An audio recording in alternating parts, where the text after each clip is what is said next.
The chairperson of Public Accounts Committee has issued summons to MUWADDA, the chairman of the Uganda Human Rights Commission, to be arrested for missing summons.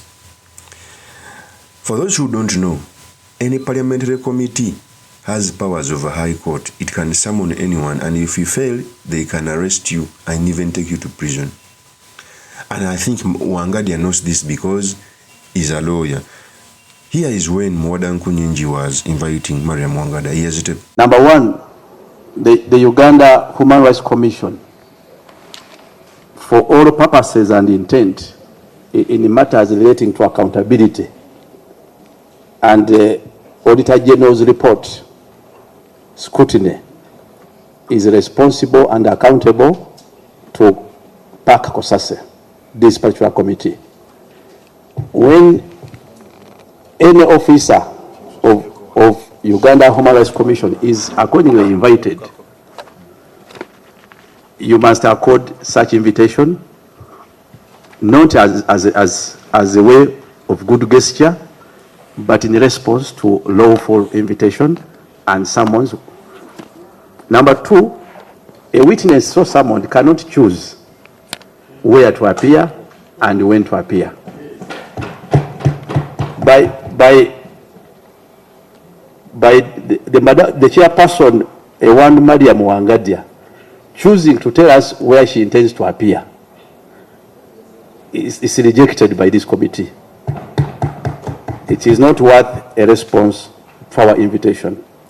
Number two, now that this has been the second invitation, and she has not accorded us justifiable reasons within her response as to why she is unable to attend, but rather that she will attend other committees, we have little reasons to believe that if invited again, she will honor our invitation. I will accordingly proceed and rule under Rule 218 that provides for special powers of committees. Special powers of committees, and specifically sub-rule D, that in enforcing attendance of witnesses and examining witnesses on oath or affirmation, this committee has powers of the High Court. And specifically under Rule 218, sub-rule F, sub-rule E, this committee has powers to order for the arrest and confinement of such a witness for purposes of investigation.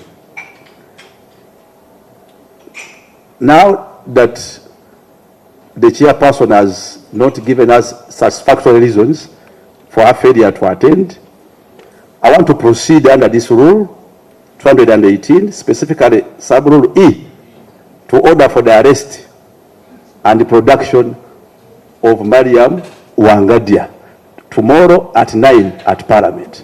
I want to instruct our CID to look for MUWADDA, arrest her for purposes of bringing her to this committee tomorrow at 9 a.m. I so rule. Meeting adjourned. That is MUWADDA. First of all, we should understand MUWADDA was one of the worst performing chairperson of the Uganda Human Rights Commission. He sided with the regime, and I also think he didn't know how to work under pressure. He was not a team leader. You know, sometimes you can get at the top of an organization, but when you don't know how to play politics around it. When he fell out with his directors, the way he resigned is even scrubbed in the wrong way the regime. So a person like WAGANDYA doesn't have the support of the state, neither does he have the support of the opposition, because he failed to do his noble work. So if they summon him and arrest, if they summon her and arrest her, it's going to be a musical battle. Okay? Because a person like WAGANDYA, a well-known lawyer, I thought he could know, he knows the law, he knows what to do. But skipping summons of an accountability committee is very bad. So WAGANDYA in the near future is going to be arrested. What I see in this one, after failing to to do your noble work to fight for human rights. Now it's your turn for the people in the opposition to summon you. And I think they can even do it deliberately for failing, to show you that you failed. Now it's your turn. Oh, they can even do it without deliberately wanting to persecute you, because you are failing to adhere to the summons. In fact, in Kenya, how it's done, if you fail to honor the summons first, they can leave you and give you other summons. If you fail the summon again, they can fine you huge amounts of money. They can fine you 30 million. If you fail the third time, they can also fine you 30 million. If you fail the fourth time, they can take you to jail. And I think, as a way of getting money in the public coffers, even committees of parliament should start using this technique of fining people.